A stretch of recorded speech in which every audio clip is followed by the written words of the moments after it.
Thank you very much, members of the press. I'm Babu Owino, Member of Parliament for Embakasi's constituency and a leader of Team Ground, the recently formed political movement that is doing the work under the doctrine of separation of powers, checks and balances, as was discovered or opined by Charles Louis de Montesquieu in the 17th century. So in this century, we are proceeding with his work to keep checks and balances on both the county governments and also the national government. Today, I want to issue the current sorry state of the Nairobi County government. Yesterday, the governor of Nairobi, Johnson Sakaja, did issue the state of the county, but to our surprise and the surprise of many Nairobians and Kenyans, there are so many flaws that has been committed in Nairobi County. To this extent, we have come up and analyzed the Auditor General's report that was released yesterday, 107-page report that is talking about the situation in Nairobi County. We have analyzed page by page from page 1 to the last page, which is page 107, and we have come up with the following facts, the conclusion to which there is serious misappropriation of funds in Nairobi County.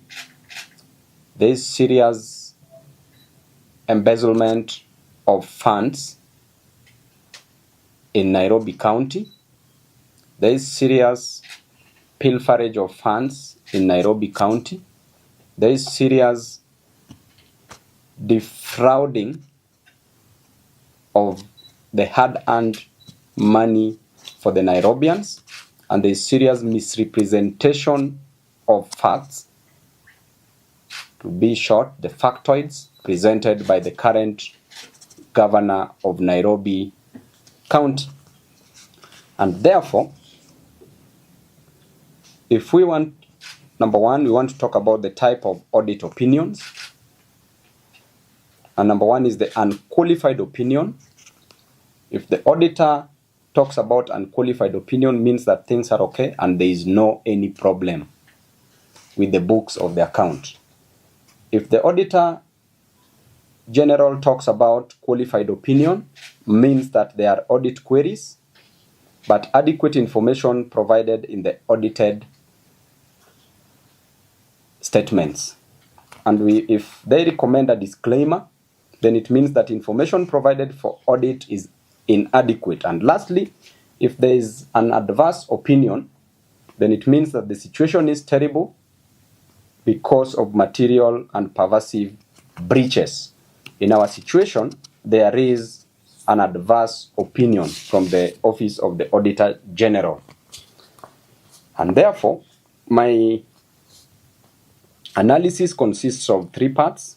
Part A is the adverse opinion, and it reads, the Auditor General says that they cannot confirm the accuracy and completeness of the financial statements provided by Sakaja for the financial year 2022-2023. The difference in payment reported by the financial statements and the ledger, which ordinarily should be the same, is 5 billion Kenya shillings, which is lost, and that is found on page 2 of the Auditor General's report. Therefore, the governor of Nairobi cannot explain the 9 billion in pending bills, also in page 2, The controller of budget did approve 17 billion. Out of the 17 billion, the governor only paid 8 billion as pending bills, but 9 billion is lost. In addition to that, the pending bills balance as indicated is 98 billion, which the Auditor General says that could be hot air. Assets acquired by the county government are overstated by 320 million Kenya shillings, which is lost as per page 3 of the Auditor General's report. Next is the bank balances show that KRB, the RMLF indicates that 818 million Kenya shillings, that is what it indicates, while it should be 965 million Kenya shillings, which means that 147 million Kenya shillings is lost. Lost by lost means stolen or defrauded. Next is the recurrent account reports nil. The current account reports nil balance while it should have 365 million Kenya shillings, which means that 365 million shillings is also lost. Next is the revenue account shows closing balance at nil, while it should have been 1.9 billion Kenya shillings. Its opening balance also shows nil, while it was 1.3 billion Kenya shillings. Therefore, the total amount of money lost there is 3.2 billion Kenya shillings. That is found on page 3 of the Auditor General report. Part D of it says that balances of 561 million in 43 bank accounts not supported at all. Auditors cannot confirm the accuracy of cash balances of 1.44 billion Kenya shillings. Number 7, for assets acquired through NMS amounting to 620 million Kenya shillings, which is unsupported, payments were made of 3.5 billion shillings and a further 3.7 billion Kenya shillings found on page 4. Air was paid. By air, it can mean oxygen, carbon dioxide, or any other air. Air was paid, or hot air was paid for at 60.8 million Kenya shillings, apparently for floodlights, but no supply was done and no entry was made for the same, found on page 4 of the report. Sakaja says he paid salaries of 11.2 billion Kenya shillings, but records of banks and IPPD shows only 8.8 billion Kenya shillings. Hence, 2.2 billion Kenya shillings was paid to ghost workers. By ghost workers, now it means that that money has been stolen. Purported payments of 161 million Kenya shillings and 93 million Kenya shillings to temporary workers were not supported by any documents at all. That is on page 5 of the report. Number 10, 226 million Kenya shillings from the salary account was paid through 46 fictitious transactions, not supported at all and not related to salaries, which means 226 million again stolen. That is on page 5 of the report. That is part A on adverse opinion. Part B says other emphasis. Other areas where money has been lost. Number 1, despite reporting to have spent 29.2 billion against a budget of 39.6 billion, the county committed additional 17.8 billion, meaning it spent a total of 47.1 billion, which is 7.5 billion shillings above the budget. Now you can see where the fraud is, because they've budgeted for money, but they've spent above what they budgeted for. So which means they were spending on what they didn't budget for. That is on page 6 of the report. Despite the county having a whooping, that is number 2, despite the county having a whooping 832 cases, this is where now there is serious fraud. The county had 832 cases. A mere 11 advocates were owed 10.7 billion Kenya shillings. 11 advocates owed 10.7 billion Kenya shillings in fees, and a further 121 advocates owed another 10.2 billion Kenya shillings. Hence, legal fees for 132 lawyers stood at 20.9 billion Kenya shillings. So you want to tell me that Sakaja has already paid 11 advocates 10.7 billion Kenya shillings. It means that every advocate was pocketing 1 billion, close to around or approximately 1 billion Kenya shillings. What is the governor doing? That is found on page 6. The county has not resolved audit issues raised by the previous audit report. Number 4, the county did not report the various funds being run by the county, e.g. disaster fund. And there you had what happened even in Embakasi East constituency when there was serious disaster resulting from the gas explosion. A budget of 285 million disappeared. Not even a shilling was used to help any of the victims from the county government. Not even a mattress, not even Piriton was bought to give my people to sleep so that they could not feel the pain. Despite withdrawing, that is number 5, despite withdrawing 30.5 billion from the county revenue fund, no reports were filed with the Office of the Auditor General. Remember, 30.5 billion was withdrawn, but no report filed. That is on page 7 of the report. Number 6, Nairobi Pay, the absolute revenue management system vendor, operates without a valid contract. I did talk to the majority leader of the county assembly, Mheshimiwa Imwatok, and he said that on Tuesday next week they will table a report on the same, and that the report says that was written in Mombasa, that there was a recommendation from the committee. The MCS said that the governor should be prosecuted. That is what the decision was. And that report, as we speak, Governor Sakaja is working so hard so that the report is not tabled next week on Tuesday.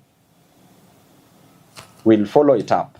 Number 7, payment for roads and civil works amounting to 567 million was not supported by any document, which means that 567 million for roads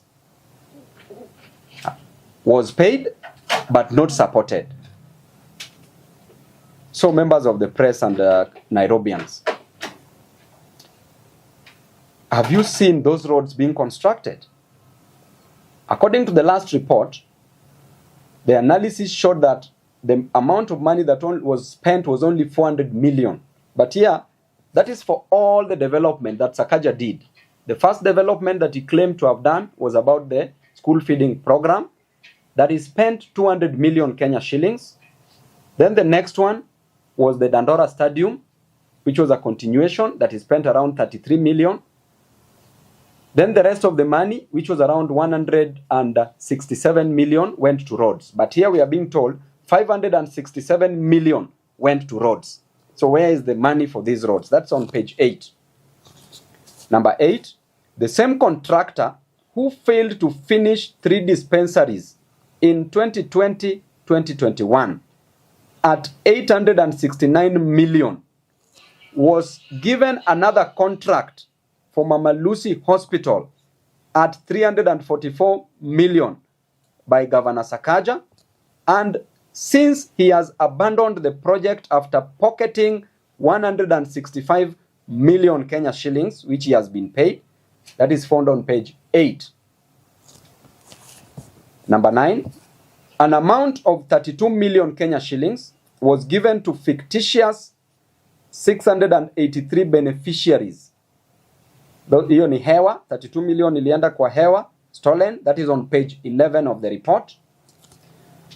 Number 10, despite buying vehicles for 100 million only, the county government paid 771.6 million to vehicle vendors, those who are selling vehicles, 671.6 million in excess of the 100 million that was budgeted for. So that money has been stolen. Remember, the vehicles were supposed to be bought at 100 million, but the amount of money that was paid to the person who was selling the vehicles was 771.6. Therefore, 671.6 million has been stolen, found on page 12 of the report. Number 11, despite the law requiring that salaries don't pass 35% of total revenue, the county paid 37% of 30.5 billion, blatantly breaching the law. Number 12, incompetence and deals facilitated double payment of leave allowance of 15.4 million to 178 favored county staffs, found on page 13 of the report. Number 13, despite having their gross pay properly paid, 26 officers were paid additional 17.6 million Kenya shillings without any reasons, which means that those were conduits for removing money from county accounts. That is found on page 14. Number 14, an entire 393 employees not tax exempt were paid 52.5 million Kenya shillings without pay as you earn tax deductions, which means that money for KRA was stolen there. So KRA, mko na kazi, wacheni kufuata watu airport mkitafuta underwear ya watu huko na kutafuta vitu za watu. Kazi, pesa iko hapa kwa county. That is on page 14. Number 15, some 395 employees were paid additional salaries of 100 million that cannot be explained. Probable collectors for some big short, found on page 14. Everything that I'm reading are very factual, and these are as per the Auditor General's report. Number 16, out of 13,354 employees of the county, only 167, which is 1.25%, are persons with disabilities against legal requirements of 5%. They should be 5%, not 1.25%. So there is no compliance. So therefore, the governor, you must up your game and employ persons with disabilities. That is found on page 14. Question number 17. Despite deducting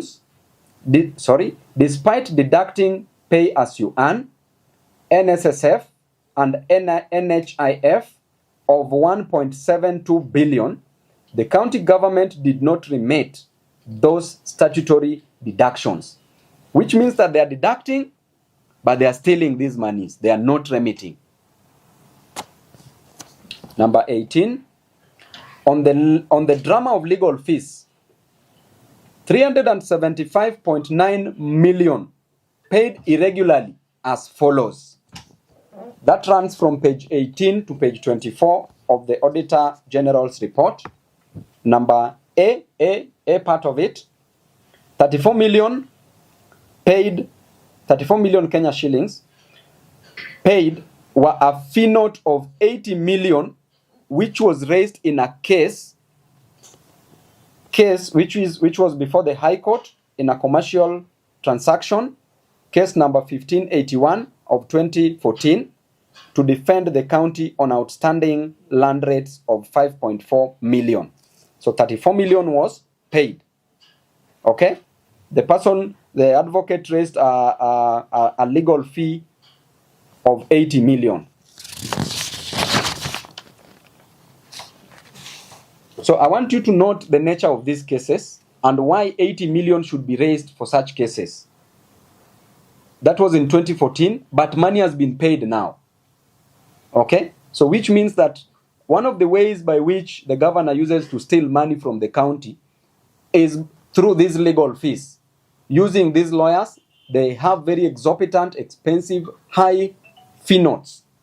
Then that is where the government takes 50% of what he pays. And that is an agreement that he makes before.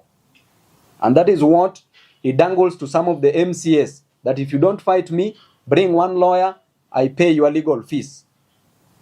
So that is what is happening at the county.